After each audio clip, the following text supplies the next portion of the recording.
Hi అందరికీ. మీలో ఎంతమందికి కావిడి అంటే తెలుసు? మాది చిత్తూరు జిల్లా కాబట్టి, మాది కొంచెం తమిళనాడు టచ్ అవుతూ ఉంటుంది కాబట్టి, మాకు కావిడి అంటే తెలుసు. చాలా వరకు ఈ మంత్‌ని ఆషాఢం నెల అనేసి మాత్రమే తెలుసు. ఆల్మోస్ట్ ఆల్ 80% అందరికి. కానీ ఈ నెలని తమిళనాడు సైడ్ వచ్చి ఆడి నెల అనేసి అంటారు. ఈ ఆడి నెలలో సుబ్రహ్మణ్య స్వామిని ఎక్కువ కొలుస్తారనమాట. అలా కొలిచే అలా కొలిచేటప్పుడు కావిడిని తీస్తారు. అంటే ఎన్నో ఏండ్ల నుంచి మనకి తీరని కోరికలు, అంటే పిల్లలు పుట్టకపోవడం, ఉద్యోగం అలా చాలా ఉంటాయి కదా!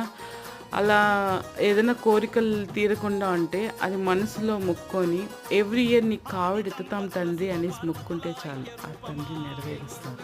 అలా మా డాడీది జన్మ కావిడి.